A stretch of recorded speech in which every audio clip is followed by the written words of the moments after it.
Good evening सभी साथियों को। आज जो पेपर हुआ है बायोलॉजी का पीएमसी और मॉडल सेंस की टेस्ट के लिए, उसके हम आंसर की एक्सपेक्टेड को डिस्कस कर रहे हैं। सेक्शन सी हम डिस्कस कर चुके हैं 20 क्वेश्चन। सेक्शन बी है पैडागोगी, उसको हम डिस्कस करेंगे। ये कोशिश की गई है कि ऑलमोस्ट सही आंसर हो, बट ज़रूरी नहीं है बिकॉज अच्छे लेवल के क्वेश्चन है, तो फाइनल वेट हमको आंसर की क्या करना पड़ेगा। बट 90% हमने कोशिश की है ढूंढ ढूंढ के कि ठीक हो या उसके हम ठीक के आसपास हों, अकॉर्डिंग टू जो ऑप्शंस दिए हुए थे उसके बेस पे। पहला क्वेश्चन क्या है, which of the following best describe the principle proximo distal development. Proximo distal centre से पेरिफेरी की तरफ जाती है। Children first gain control over torso before extremities. Extremity का मतलब हैंड, इन पे बाद में जाती है, पहले टोर्सो पे वो किया जाता है। बाकी ऑप्शन तो शायद वैसे एलिमिनेट हो गए, तो ऑप्शन नंबर फर्स्ट आ जाएगा। A pre operational child believe a taller glass contain more juice than a shorter. उसने अपनी वो मतलब सेंट्रेशन कर लिया है, मतलब एक जगह पे फिक्स कर लिया दिमाग में, तो ऑप्शन नंबर थर्ड हो जाएगा। को ये प्याजे की जो कोग्निटिव थ्योरी है वहाँ से ये क्वेश्चन था। Which factor is most strongly associated with adolescent delinquent behaviour, यानी जो खराब बिहेवियर होता है। Exposure to social media, low parental support and family strict, पर ये मतलब मेरे हिसाब से ऑप्शन नंबर फोर्थ आना चाहिए, exposure to social media. The following best explain why an assessment framework should be develop before item writing begins. Item writing लिखने से पहले हमें असेसमेंट फ्रेमवर्क पे ध्यान क्यों देना चाहिए, ताकि वो guide item writer on the content पे गाइड कर सके, स्ट्रक्चर पे skill to be assessed. Option number third. Next question, what is the primary purpose of the assessment framework in maintaining the validity of an assessment over time? To keep balance and structure of domain coverage consistent across cycle, ताकि वो आपका balance maintain कर सके। ठीक है।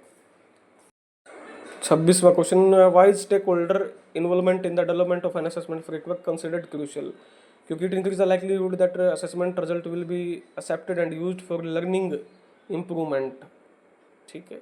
Option first, what does an inclusive school environment aim to do? Promote participation by removing learning barrier. Option number third. School management committee का काम क्या होता है? ये तो इजी क्वेश्चन है, maintaining and auditing school fund. Option number second. Which practice is prohibited under the rule against physical punishment and mental harassment in school? आप twist नहीं कर सकते चाइल्ड के ईयर को for misbehaviour. What is the role of the social audit in school? Ensuring community involvement and transparency. Option number first. What is the primary aim of universal design for learning? Primary aim क्या है? तो देखो यहाँ मुझे लगता है कि to create a common curriculum for all learner, ये भी ठीक हो सकता है। To redesign learning environment to accommodate all learner, ताकि इस तरीके से क्या किया जाए, लर्निंग जो हमारा वातावरण है इस तरीके से बनाया जाए कि वो सारे हर प्रकार के जो डाइवर्स लर्नर है उनको अकोमोडेट कर सके। तो मोस्ट प्रोबेबली डीप में जाए तो ऑप्शन नंबर सेकंड बनता है। फर्स्ट की भी संभावना है बट सेकंड की ज़्यादा है। ये था क्वेश्चन नंबर 31। उसके बाद है question number 32, what is the role of curator in the context of e content to evaluate and select suitable e content for learning purpose? Option number third. What was the purpose of establishing the national resource centre for value education? NRCEV को क्यों बनाया गया? To coordinate and implement programme for the value education in school. Option number third. Which of the following is not a core focus area of department of education psychology? Focus area नहीं है। तो मैंने जितना देखा है तो इसमें या तो आएगा guidance and counselling most probably, या फिर वैल्यू एंड पीस एजुकेशन, ये तो है।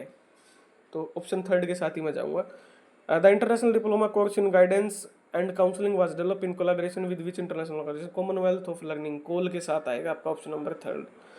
The pedagogical leadership framework emphasizes flexibility in implementing actionable at the school level. Why is this flexibility essential and how does it influence the effectiveness of school improvement initiative? It recognizes contextual diversity across school, allowing adaptation of actions to achieve common educational goal. Option number third हो जाएगा। 36 हम already discuss कर चुके हैं question.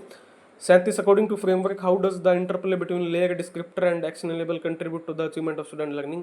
बड़ा मुश्किल tough question है। Layer form the conceptual foundation, descriptor define key function, actionable operationalise them in practice. Option number fourth.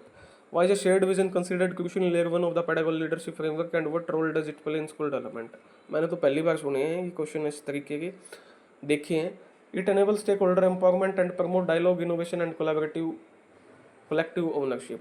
But option से पता लग रहा था कि मोस्ट प्रोबेबल आंसर ये होगा सेकंड। थर्ड भी हो सकता है लेकिन मोस्ट प्रोबेबल सेकंड लग रहा है। In the process of creating a school vision, why is a collaborative and iterative approach emphasized, and what benefit does it offer? It promotes stakeholder buy-in, a sense of ownership and alignment with the institution goal. ये सही है.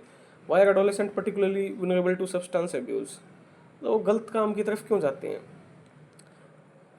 Peer pressure है, group के जो आसपास का दोस्तों का है, डिज़ायर फॉर सोशल एक्सेप्टेंस है, इस समाज उनको एक्सेप्ट करे. यानी 5 दोस्तों में बैठे, यार तू तो कटिंग अच्छी नहीं है यार तेरी, तो वो फिर क्या करेगा?